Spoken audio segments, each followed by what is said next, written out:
민족마다 별자리를 다르게 보는데 어떤 이쪽 주로 동쪽에서는 그거를 이렇게 사계절에서 궁수자리라고 해서 그걸 화살로 봤어요. 화살로 태양을 쏜다라는 개념으로. 그래서 화살에 태양이 맞는 것처럼 12월 21일 날 되면 태양이 사계테리우스의 화살 쪽에 딱 걸려서 뜨거든요. 그래서 이게 화살을 맞고 떨어진다고 믿는 거예요. 그래서 태양이 안 뜬다라고 생각한 겁니다. 화살에 맞고. 근데 다른 지역에서 그거를 창이라고 생각했어요. 창에 찔려서 태양이 죽었기 때문에 안 뜬다라고 본 거예요. 그랬다가 다시 태어나서 하늘로 승천한다라고 본 거거든요. 그래서 이게 천문학적 현상입니다. 그래서 이렇게 보이시죠? 스콜피오가 여기에요. 거시기에 위치해 있습니다. 그리고 그 다음에 궁수 자리가 허벅지 자리에 위치해요. 바로 여기가 12월 25일에 위치거든요. 이게 순서로 갈 때. 네. 그래서 이렇게 고대에는 모든 그 영웅들이 이렇게 태양이 어떤 황도시공의 별자리와 같이 뜨느냐에 따라서 탄생 설화와 이미지가 만들어졌습니다. 그래서 뭐 황소 자리는 BC 4320에서 2160, 그 다음에 양 자리는 2160에서 AD 1년, 물고기 자리는 AD 1년에서 2160, 물병 자리는 2160에서 4320. 이건 단순한 숫자적 계산이지 실질적으로는 틀립니다. 물병 자리는 이미 시작됐어요. 2019년부터 겹쳐진다고 했죠. 그렇게 되는데 이 시기에 맞춰서 우리가 어떤 영웅 탄생 설화를 만드는데, 이게 우리가 황소 자리라는 개념은 뭐냐면요, 이 그림이 지금 내가 잘못됐네. 저 태양하고 지구 위치를 바꿔야 됩니다. 이거 잘못 내가 그렸는데 뭐냐면, 지구에서 봤을 때 지구, 그 다음에 태양, 그 다음에 황소 자리가 있는 거예요. 그러니까 태양과 황소 자리가 같이 뜰 때가 바로 황소 자리 시대예요. 그런데 태양 뒤에 황소 자리가 있기 때문에 별이 안 보여요. 햇빛에 가려서. 그래서 우리가 어떻게 황소 자리가 도래했는지를 아느냐? 바로 황소 자리의 반대편 별자리를 밤에 보고 알아냅니다. 그래서 황소 자리의 반대편의 별자리는 스콜피오예요. 정갈자리. 그래서 그 헐리우드 영화에도 옛날 이집트 신화 같은 거 관련된 영화에도 많이 나오지만 그 스콜피온 킹이라는 거 있었죠? 전갈왕. 그런 이야기가 나오는데 그 이야기의 배경이 바로 뭐냐? 이집트가 황소 자리 별자리 시대, 지금부터 약 6,000년 전에 있었던 이야기예요. 그걸 이제 영화화 만든 겁니다. 그래서 황소 자리의 영웅을 스콜피온 킹이라 부릅니다. 왜냐? 반대편 별자리를 보고 읽으니까. 그리고 이제 좀 전까지 했었던 우리가 물고기 자리 시대. 물고기 자리 시대라는 거는 지구에서 봤을 때 지구, 태양, 물고기 자리가 있는 거예요. 따라서 태양하고 물고기 자리가 겹쳐 있기 때문에 햇빛 때문에 물고기 자리가 안 보입니다. 그래서 어떻게 되냐? 물고기 자리에 반대편 별자리를 보고 새천년 새시대가 도래했다는 걸 알아요. 근데 물고기 자리 시대는 여기 보시면 아시겠지만 물고기 자리의 반대편 별자리가 뭐냐? 버고, 처녀 자리입니다. 그래서 물고기 자리 시대에 태어나는 모든 영웅들의 스토리텔링은 처녀 수태입니다. 그렇죠? 공통적이에요. 이거는 동서양이 구별이 없어요. 왜? 이러한 이 종교적 관념은 고대 유라시아 샤머니즘에서 유래했기 때문에. 그래서 다 처녀 수태로 나옵니다. 우리나라도 많죠? 주몽, 누르하치, 야열아보기 등등 모든 영웅들은 다 처녀 수태예요. 그리고 이제 앞으로는 물병자리 시대라고 했잖아요. 그럼 물병자리 시대는 어떠한 의미의 스토리텔링으로 영웅을 묘사할까요? 영웅의 탄생을 묘사할까? 근데 여기도 보시면 나오죠? 물병자리. 물병자리의 반대편 별자리가 뭐예요? 사자자리입니다. 그렇죠? 그러면 물병자리의 어떤 성각자라든가 영웅은 심장을 가지고 묘사할 수 있겠구나라는 걸 알 수 있어요. 왜? 레오 별자리에서 가장 밝게 빛나는 별이 뭐냐? 레굴루스라는 별이지 않습니까? 저 레굴루스라는 별은 뭐라고 부른다고 했죠? 사자의 심장. 이렇게. 그래서 이집트의 스핑크스에도 이렇게 사자 자리를 상징하는 스핑크스에는 심장 자리를 이렇게 볼록 튀어나오게 부각시켜서 저렇게 묘사해놨죠. 저게 레굴루스거든요. 그렇다면은 새천년의 메시아의 모습이 만약에 재림이 된다 그러면은 사자 자리의 이미지를 가지겠구나, 그리고 심장이 보이겠구나 라는 것을 알 수가 있어요. 그럼 정말 그럴까 하는 거예요. 이미 존재하죠. 이렇게. 그렇죠? 사자 머리 모양의 헤어스타일, 그리고 여기 보시면은 이렇게 해야 되나? 심장을 가리키고 있는 손가락으로. 그렇죠? 이미 여러분들은 보고 계시지 않습니까? 근데 이건 원래 별자리에 대한 이야기예요. 하지만 이걸 인격 신화한다고 했잖아요. 그래서 이렇게 만들어지는 거라고. 그래서 네오 영화에서, 매트릭스에서도 보면은 네오가 아키텍트, 그 매트릭스를 디자인한 프로그래머한테 가서 딱 만나니까 아키텍트가 뭐라 얘기합니까? 야, 너 같은 놈은 네가 처음이 아니야. 그런 얘기하잖아요. 네 이전에도 존재했었고 앞으로도 존재할 거야. 지금은 나는 현재의 네오 너를 볼 뿐이고 너는 선택을 해야 돼. 이런 얘기 하잖아요. 이쪽 문으로 나가면은 트리니티는 구하고 모피우스는 죽고, 이쪽 문으로 가면 모피우스는 사는데 트리니티는 죽는다. 둘 중에 하나를 선택해라 해서 게이트, 문을 제시하잖아요. 마치 여기 카발라에서 다스, 여기서 또 어디로 갈 것인가를 결정하는 것처럼. 그렇죠? 그때도 나옵니다. 그래서 이렇게 새천년마다 시대를 구원하는 메시아는 네가 처음이 아니야. 이런 얘기를 딱 하는 거예요. 이게 바로 천문의 기반을 둔 고대 종교관념에 바로 바탕을 두고 있다는 게 보이는 거죠. 그래서 황소자리 시대는 황소자리의 메시아가, 양자리에는 양자리 시대의 메시아가, 물고기 자리 시대는 물고기 자리 시대의 메디아가 이렇게 나온다고 생각하는 거예요. 그래서 여러분 그 왕자 게임에 보면 스코틀랜드 그 켈트족 이야기잖아요. 왕자 게임이 그 켈트족의 이야기거든요.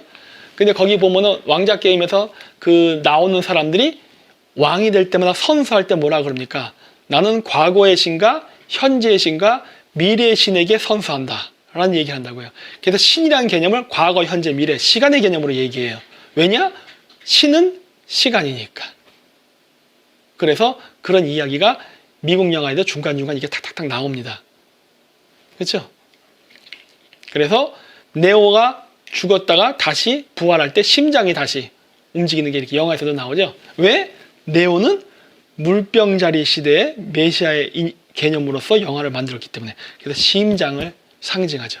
그래서 심장에 총 맞고 죽고 심장이 부활해서 다시 살아나는 걸 나오죠. 이렇게. 한 번 죽었다 깨어나는 걸 뭐라 그러는데요? 가사 체험이라고 했잖아요. 성인 의식을 치를 때 죽음에 가깝게 갔다 다시 깨어나는 의식. 그거를 하기 위해서 뭐 세례 의식도, 물세례 의식도 하지만은 직접적으로 어떤 그 뭐랄까 그 환각물질 그런 걸 먹고서 가사 체험을 한다고 했죠. 한 번 죽었다 깨어나야 성인이 된다고 믿는 거거든요. 그걸 곧 부활이라 생각했거든. 그래서 진짜로 이 영화에서도 이렇게 네오가 한 번 죽다 살아나니까 그 다음부터 갑자기 총열 같죠. 응? 그래갖고 이게 스미스 요원도 격파해서 죽이고. 근데 스미스 요원도 똑같이 심장을 공격당해서 심장 터지면서 죽는 걸로 나와요. 왜냐하면 이거는 바로 음양의 개념이거든요. 양비론. 빛과 어둠 이런 식으로.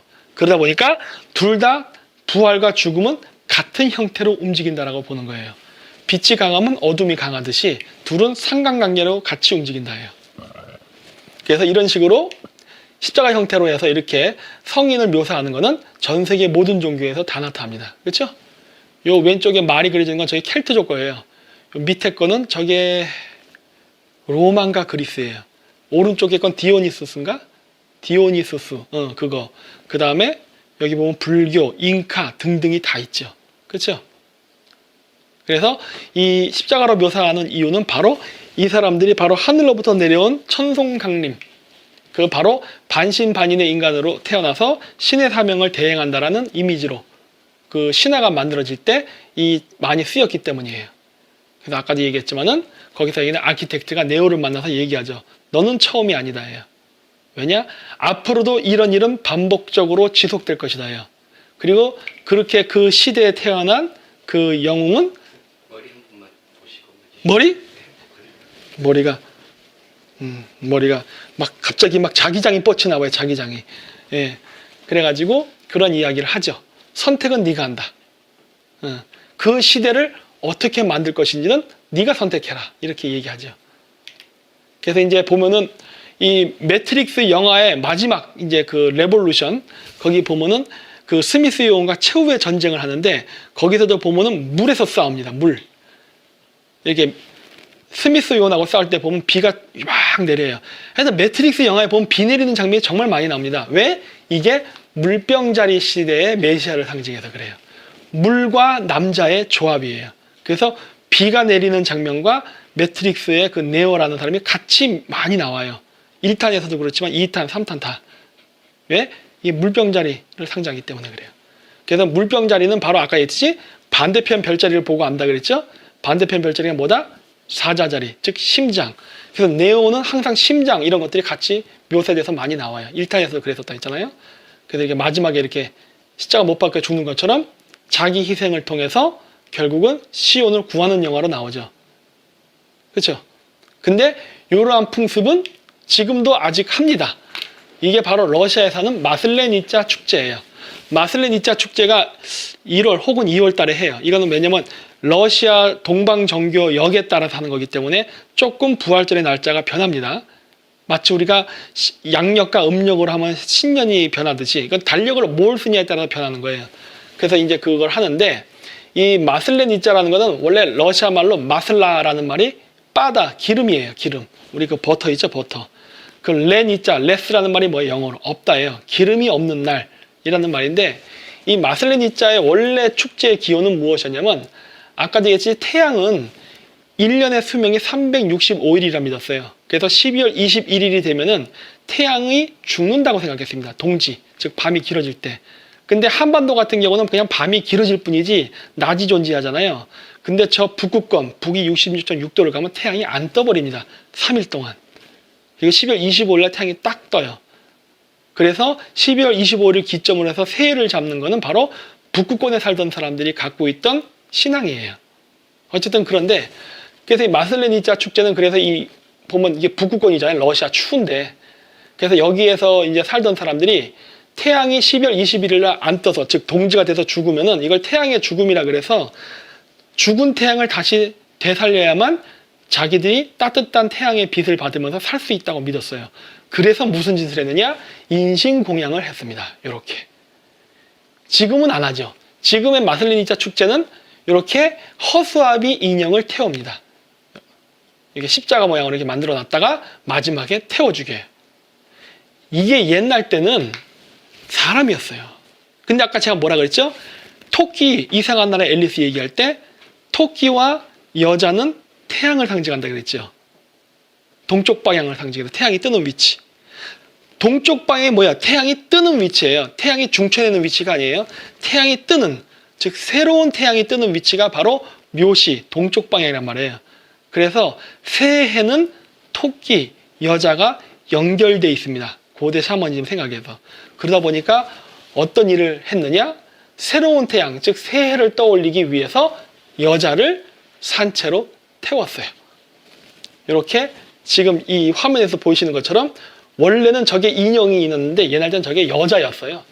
그래서 여자를 저렇게 십자가 모양으로 묶어놓고 불을 태웠습니다. 왜? 불을 태워서 화양을 시켜야 그 여자의 혼이 태양에 들어가서 태양을 띄워 올린다고 생각했어요. 그렇기 때문에 태양은 여성성을 갖는 거예요. 여자들의 희생자물로 인해서 태양이 뜬다고 믿었기 때문에. 근데 웬걸? 안 죽여도 태양이 뜨네? 이렇게 된 거예요. 왜냐? 자기 동네는 그렇게 해서 태양이 뜬다고 생각했는데 옆 동네 가보니까 이런 인신공양 축제가 없는데도 태양이 뜨는 거예요.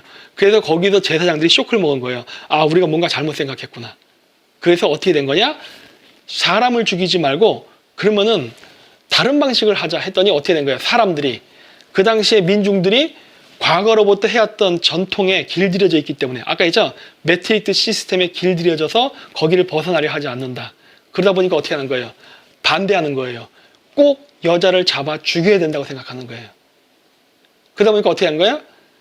이제 시대를 앞서갔던 이제 샤먼들이죠. 이제 그런 지식을 얻은 새로운 계몽의식을 갖던 사람들이 그러면 사람을 죽이지 말고 여자 인형을 한번 태워보자. 그래서 진짜 태양이 뜬다면은 앞으로 그렇게 하면 될 거 아니냐. 안 되면 내 딸을 갖다 바치던지. 이렇게 타협을 보고 해봤더니 진짜 태양이 뜨는 거예요. 그러니까 어떻게 된 거예요? 여태까지 엉뚱한 짓을 한 거죠. 사람을 안 죽여도 태양이 떴는데 자기네들은 사람을 죽여야만 태양을 뜬다고 착각을 했던 거예요. 그래서 어떻게 했어요? 수많은 사람들을, 죄 없는 사람들을 희생시켜버린 거죠. 그러다 보니까 오늘날의 러시아의 마슬레니짜라는 축제는 러시아 인형을 저렇게 태우는데 이 날이 바로 회개와 용서의 날입니다. 왜? 그동안 자신네들이 잘못했던, 잘못 이해해서 죽였던 억울한 사람들의 그 명복을 빌어주고 자신의 죄를 용서해달라고 비는 그러한 날이에요. 그런 의미에서 마슬레니짜, 즉 뭐예요? 기름이 없는 음식을 먹는 축제를 한 거예요. 그래서 이때는 육식을 하지 않습니다. 그리고 성체 의식처럼 태양을 먹는 의식, 즉 뭐예요? 팬케이크, 블리니,